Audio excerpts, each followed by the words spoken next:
isn't willing to be honest enough to say, here's when this was made, then you should be very skeptical about it on every level. Yes? I noticed when we tasted the last one, that actually even had a different texture to it. Yeah. It was much, I don't know how. Stuck in your mouth, wasn't clean. Oilier almost. Now, is that because they let it ripen for so long? When oil gets old, and it doesn't matter if it's peanut oil or canola oil or olive oil, when it starts getting very long in the tooth, which I'm sure that's very long in the tooth, it does. It kind of, its viscosity changes, and it's not a clean in and out kind of situation where it's like it's on your palate, it presents, and then you can move on to something else. It's kind of cloying. That's the thing I noticed. First off, before the flavor was the texture. To me, I was like, this is completely different. Yeah. And then the flavor was, secondary. Yeah, exactly. Yeah, and that's a very good point, because it does kind of change in terms of its viscosity. It gets a little bit more sticky, and it won't leave your palate. And when you taste rancid oil that's just like a walnut that's gone bad, that stuff is impossible to get out of your mouth. I mean, it really just, and you're running for water. And so, and what I can say about that is that it's an unfortunate paradigm that exists right now, that we have a glut of this oil here, and it doesn't have to be this way. But things have to change dramatically in the industry big changes have to happen for this to get cleaned up. Because right now, everybody's complicit, from the grower to the bottler to the supermarket. The only person who's not complicit is the uneducated consumer. They're just getting taken for a ride, and it's unfortunate. Yes? Stupid question. No. How did you guys, for the Winter Olympics, how did you guys get in there instead of them going and buy cheaper stuff for the masses? Okay, so she asked how our company was able to supply oil, the extra virgin olive oil and balsamic for the Winter Olympics. And the way that transpired was the caterer who was selected to cater the Winter Olympics in Sochi was a loyal customer of ours, and he was purchasing the oil and vinegar for his own use. He loved it. And when he was tapped to go, his company was tapped to go and cater the Sochi Winter Olympics, he came to us and said, I want to take you guys with me there, and how can we make that possible? And we said, well, sure, that's amazing. That's what a great compliment, and it's very prestigious that you're including us. So long story short, that's how it worked. I mean, we didn't pay for product placement like, Dawn or any of these, the Toyota or whoever, but we did everything we could to facilitate. And then he ended up catering for 5,000 people in the NBC Pavilion. All the American athletes, of course, ate and had pretty much the finest olive oil in the world, which is what we would hope for the finest athletes in the world, Yeah. So why is freshness in extra virgin olive oil crucial? I might have belabored that. I don't know. I mean, if there's any question about that, at this point, I'm happy to clarify. But freshness in olive oil is paramount. Forget everything I said today. Just know how fresh your olive oil is the next bottle you buy. And, begin tasting it out of context. And what I mean by that is most consumers buy it off the shelf, take it home, and dump it straight into the thing, right? They're never tasting it before they use it with other flavors. So oftentimes that's a perfect way for sub-quality or adulterated oil to just be dumped into food without the consumer ever realizing they're using some sort of sub-quality product. And it's kind of a foreign concept to drink your olive oil before you use it.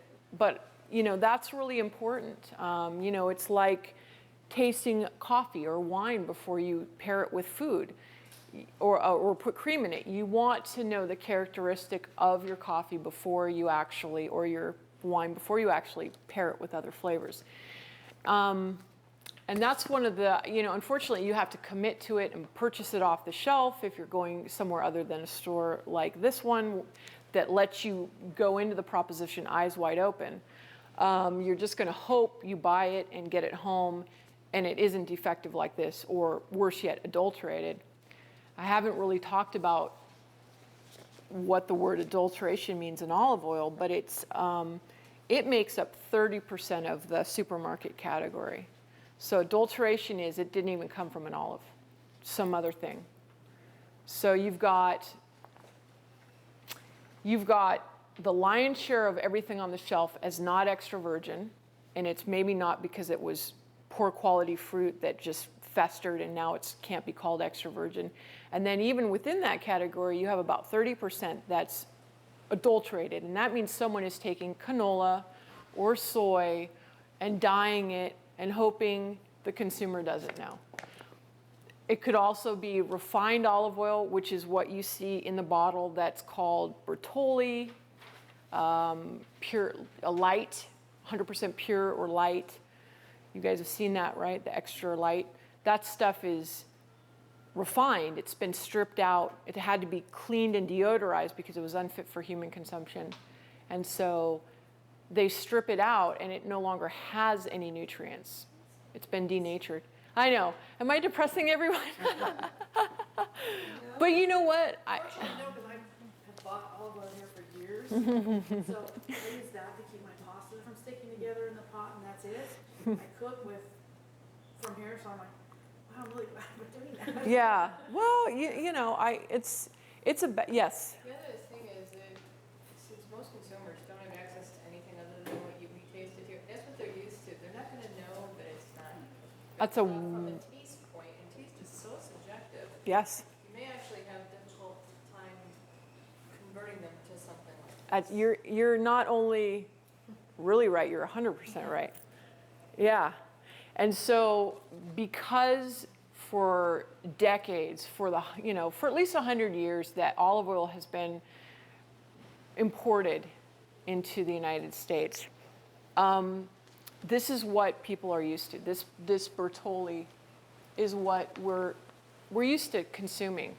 And UC Davis in California did a study where they actually did a blind tasting with consumers and said, do you prefer the fresh made stuff here? But they didn't say that. They just said, do you prefer A or B? And almost every consumer liked this oil, and they liked the rancid oil even better. They were like, well, if it's not rancid, I don't want to use it. And so what does that say? It says that we can be trained to associate with, if this is all we've ever known, and if you call an orange an apple for someone's entire life and they've never seen the other fruit, they're just going to say, well, that's an apple, I don't know. So it's a process. This is hopefully why you're all here today, so we can really kind of wade through all of the details and make educated decisions based on meaningful criteria, not a dude picking black olives off the tree that says Italy, and then back here it says use this in 2 years from now. All of that is just the marketing machine behind the category in the supermarket. And they've been successful, ridiculously successful. But we are, and when I say we, I mean Seaport, myself, my family's company, we're a family company. We are stalwart supporters of very tight regulation of this industry because everybody wins when that happens. Well, not everybody. The European contingent, they won't win, and they're fighting us right now. I mean, we've testified in front of the Senate. We've been to the hearings as expert witnesses to talk about what we know are the real issues in the industry and how we feel we can change the paradigm and clean it up, frankly. Any other questions for me? I remember the first time when we met you. First, you gave us some of the, that horrible olive oil, and we said, yeah, it's good. I mean, it's what we're used to, and it's what my Absolutely. family has used all Yeah.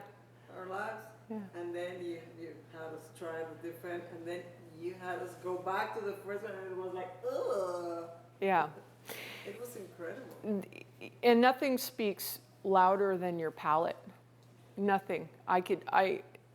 When I try to describe freshness in olive oil, if somebody's never tasted freshness, which, as I mentioned, people go to their graves and never taste oil that's within a year of its crush date, let alone 2. Sometimes it's, everything in the bottle is 3 years old in the supermarket or 2 years old.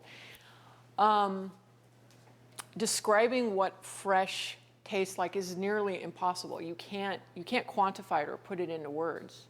And so tasting it and getting it into your mouth is I think, the evidence, And it could be that you've been trained or your palate's been trained to like the other stuff, but there's an unmistakable, clean thing that can be associated with fresh produce that is freshness in olive oil. And so that's really, if I can try to put it in words, that's really what we're looking for, So I don't know, where are we at on time? Are we looking all right on time? I have a question. Yes. How do they get away with labeling it extra virgin in this store? There is zero regulation at this time in this country. Zero, no, there are laws and they're breaking them, but there is no entity who's going to the supermarket and protecting you and testing everything and making sure that it's flying above the, it's above board. A lot of industries deal with this, the maple industry, the honey industry. There's food fraud just across the board. I mean, for every food you can name, there are people out there who are trying to make a buck by substituting something that isn't what it says it is. This happens to be an extremely lucrative proposition for folks who, the 20% that they get from letting the fruit fester and rot and fall on the ground and then they crush it, that 20% is billions. Billions. I mean, in Spain, it's billions. They're the largest producer. We're talking about if that went away overnight, if somehow we invented regulation and actually were able to implement the regulation that could no longer ever be in a bottle in the supermarket and be called extra virgin, there would be no olive oil in the supermarket. Overnight, you would have farms going out of business. Pricing would, fairly go up really steeply because they rely on that 20%. And then what's also not talked about is that subsidy. The Europeans get a subsidy. If you're growing in Spain, you've got like a $5 a gallon, roughly $5 a gallon windfall that the government just pays you to grow the olives in the first place.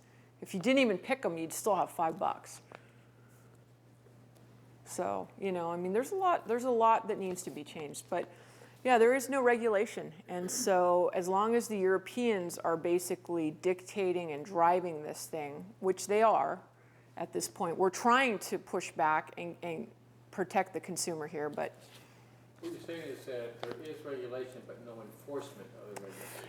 There's legal definitions on the book.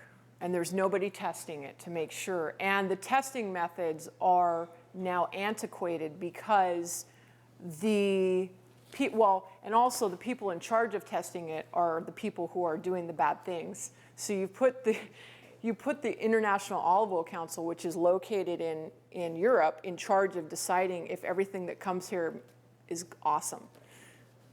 And it's all awesome because it's here. And it's labeled as extra virgin olive oil. So we're playing catch up. So we're now trying to, in the United States, put together our own enforcement panel that's going to be tasting everything, stamping it for approval, and putting it under a very rigorous chemical test that will peer more deeply into its composition to catch all of these chemical markers which would show that maybe it's not what it's being called. Whereas the Europeans, they're just lackadaisical and they're turning a blind eye, really. Any other questions? Or? Has it been difficult to get in the market? Because, I mean, we only have like you guys who have the fresh olive oil from all over the place, so you can only get from your stores. But, I mean, people usually go for the cheaper stuff, though, in the supermarkets, unless they go in one of our stores and try it and fall in love with it. Has it been really difficult, or? It's been a grassroots movement.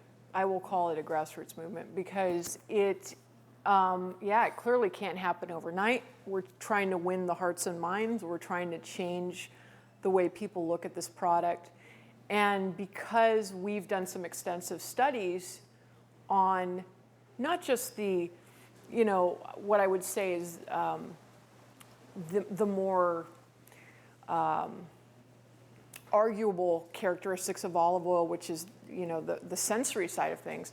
But the health is written in stone, and it's based on science. And when people understand the connection between knowing these numbers and how they can positively affect their health versus the unknown and probably the not very good for you, when the consumer understands that, it is fairly easy to get them to want to buy the fresh. Yes, once they try it, they fall in love. Yeah, but it's getting them to try. It's getting it into your mouth. Yeah. Yes. Unfortunately, in the United States, that's not clear cut because to use your wine analogy, since I was for a while living in Colorado, the lucky before moved, they opened an olive oil store in Fort Collins. I wished her luck because they're going to drink Ripple and be happy in that area. I mean, beer and bites, right? Yeah, so sure. They don't care, even if there's, because they know that wine has health benefits, red wine, but if it's cheap Boone's Farm, that's good for them. So there's a couple different ways, depending on where you're trying to market the country, that you have to go at it. Sure. Because to come in with this sophisticated coastal way, whether it's wine or olive oil, is straight over their head. I mean, when I moved there, my dad said, you're in the cowboy country. And he says, I think you're going to be moving soon, and he was right. Yeah. Yeah. So I do wish her luck. I said that area needs more of that type, but it's an uphill battle because that kind of a benefit or the sensory stuff is lost on people. It's just not their priority.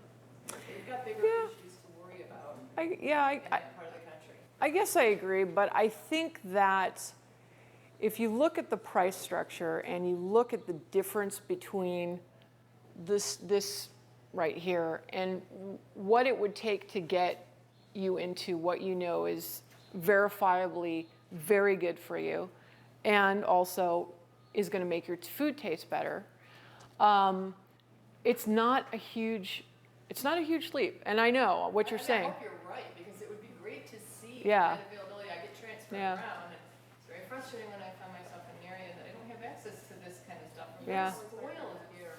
Oh, trust me, I will. No, trust me, if I come in a beach trip with someone. Believe it or not, the next largest consuming population for olive oil is China.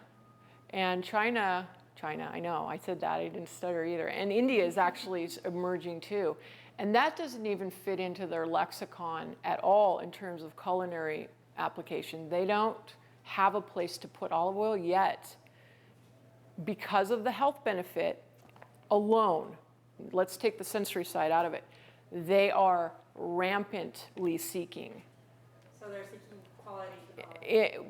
Except they're not getting their hands on it because it's such a rare beast. But they understand, and the Japanese as well, they understand on a very pragmatic level that food can be medicine. And so they're seeking something that they perceive to be true about this product, but it typically doesn't pan out that way because of how it's produced, largely produced. So, there's a few different ways of looking at it, but yeah, I think health conscious folks are interested in really digging down into this a little bit deeper.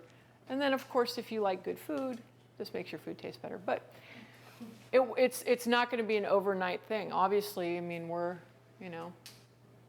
it's one mind, one palate at a time. So, So I think we're going to move into our culinary portion of this. Okay. How are we doing on time, by the way? I don't know. We're good. We probably about have like 10 minutes for this. Okay, good. You can grab one of each. And then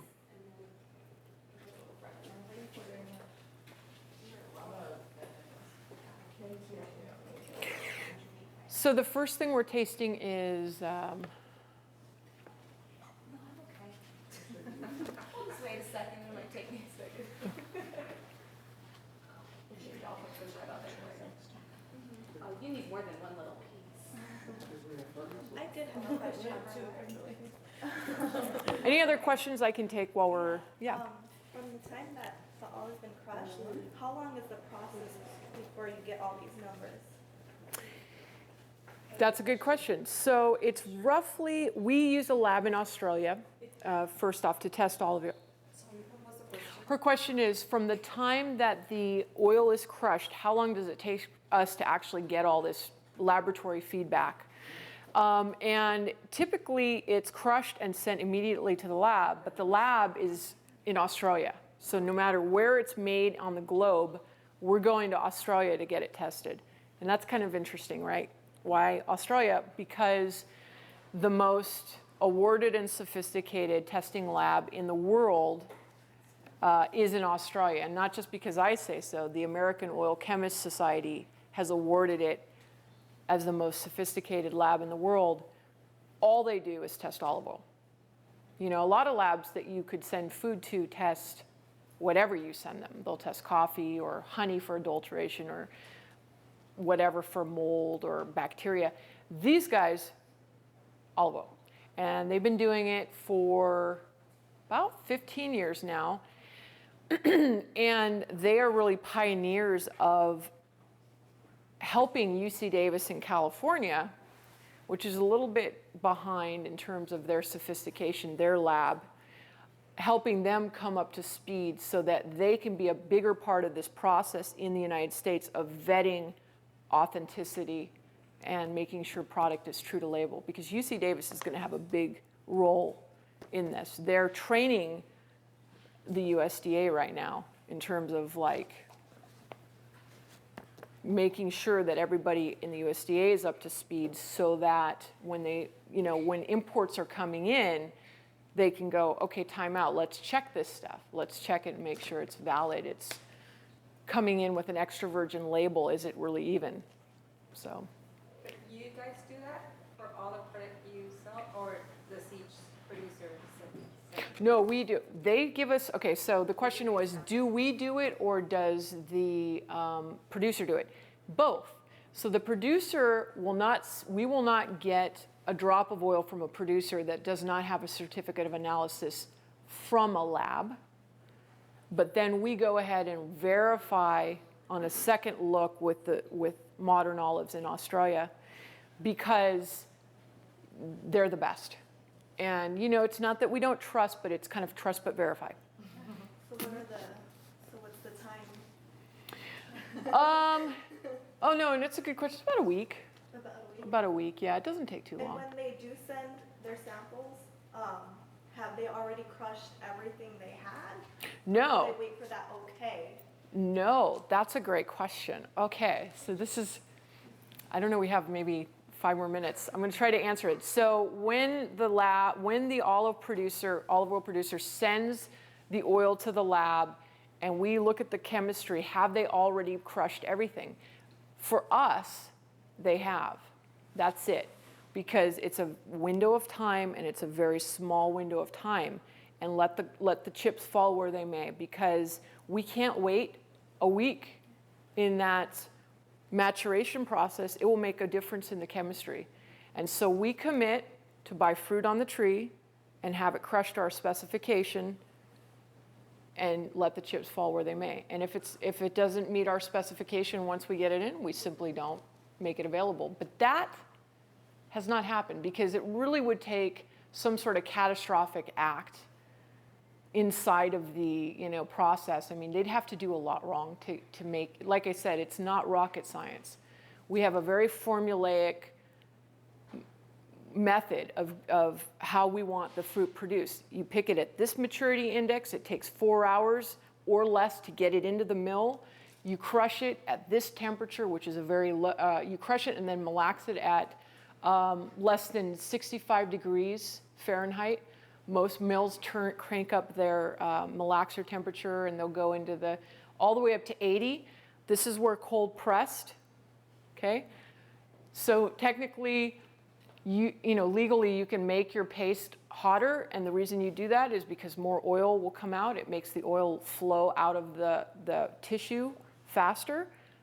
We say no, no, no, because you're also degrading the chemistry in that process. It's heat sensitive. 65, lower is better. So we wrote a production manual for every one of our partner mills, and we buy the tonnage. We contract it off the tree. Whatever that oil is made for us. Let the chips fall where they may. We send it to the lab, and 99% of the time it's. And then the rest of the oil that they make is a lower grade. We buy this like top tier that's made at a certain window, and then they'll let the rest of their production slide into lower and lower quality, basically, to get more yield. Yes? A very quick question. Because it's not that brand, but I have something on the shelf at home that's going. But could I still use it for hair? I mean, would the benefit still be there for hair, or once it degrades, is it degraded? When you say going, what do you mean? Is it rancid or? Well, no, but I mean, let's put it this way. It tastes like that. Yeah. So, does I that wouldn't- mean that the benefit to like moisture, Yeah. or like heating the oils, I would, or just dump it altogether? I wouldn't dump it. That's wasteful, and I don't believe in that. There's some clever ways to use olive oil. You can polish furniture. You can, last night I cut an orange in half and hollowed it out, and